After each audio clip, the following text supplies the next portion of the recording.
tetap apa namanya, tetap berusaha kasih yang terbaik, dibantu juga di post ya, dan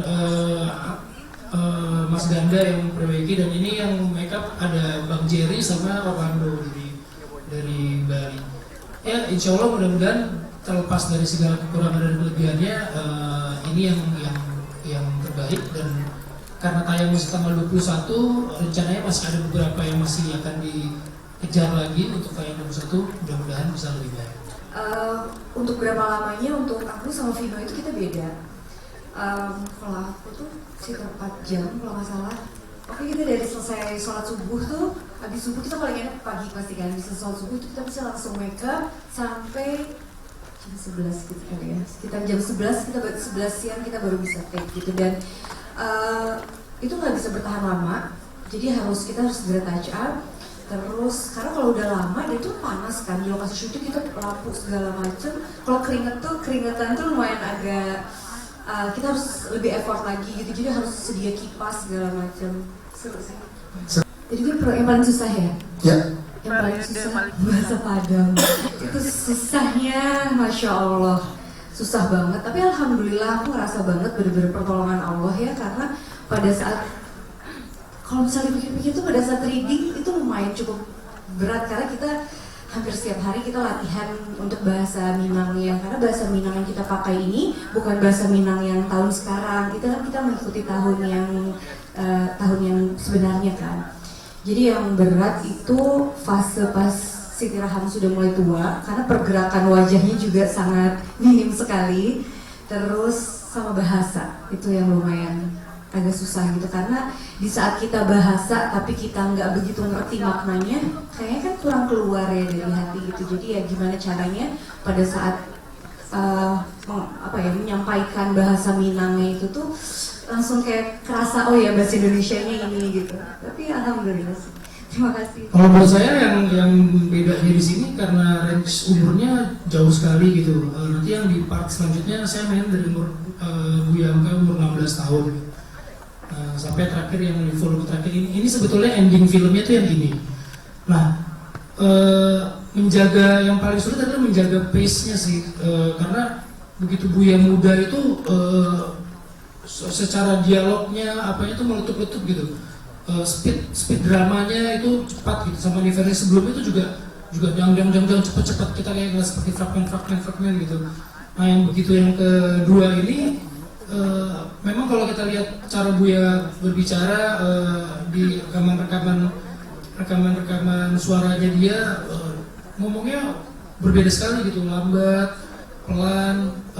Gimana caranya menjaga dramanya tuh biar nggak hilang, nggak bosen, dan nggak terlalu jadi setiap itu jadi ceramah terus gitu. Itu sih yang buat saya menjaga itu ya. Kalau misalnya prostetik dan sebagainya itu kan lebih ke teknis gitu.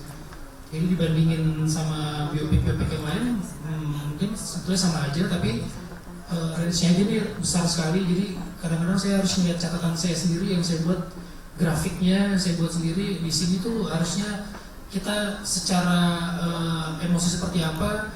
Kalau kita kadang-kadang suka pakai metronom juga, secara ketukan dialognya tuh seberapa gitu di umur segini gitu. Jadi biar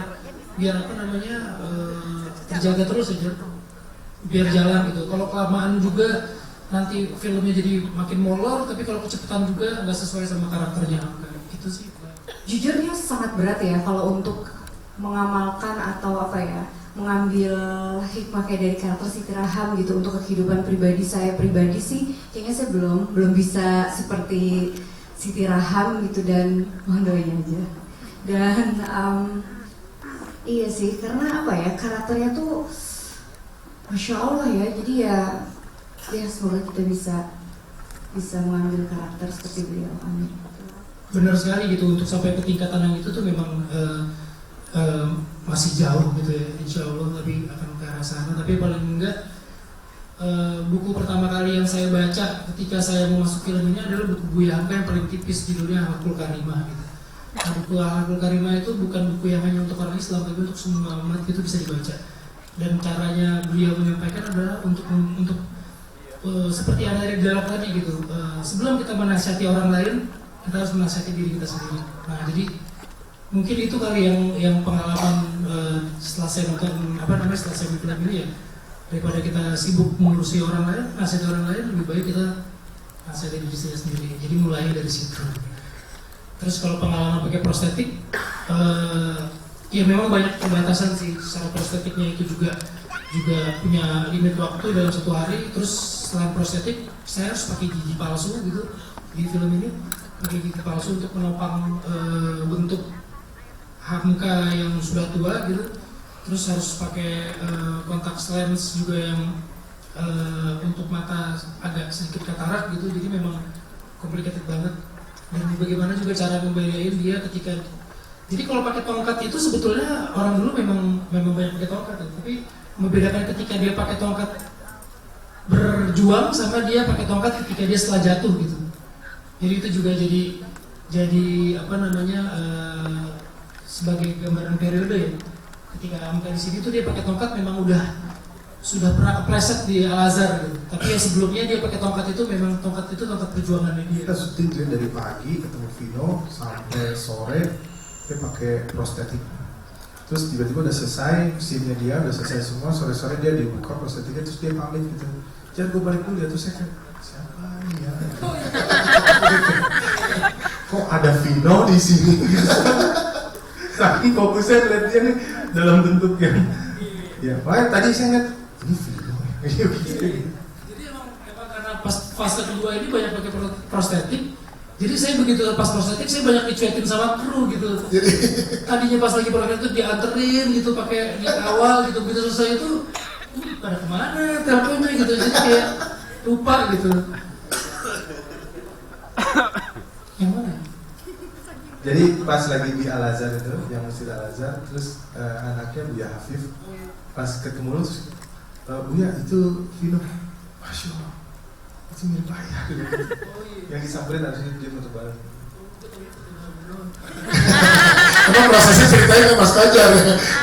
Sama kalau pas lagi pakai prostetik itu kan nggak bisa ngunyah Mas, jadi saya dari pagi sampai selesai syuting saya nggak makan, jadi memang minum semua itu jus gitu, jus semuanya tuh jadi harus masuknya gitu, karena bukan yang nggak bisa makan, pernah sekali makan crack gitu, dibilang Fajar, wah ini udah berapa juta sendiri nih gara-gara Dikasih pressure ya? saya lupa kepada honornya dipotong gitu.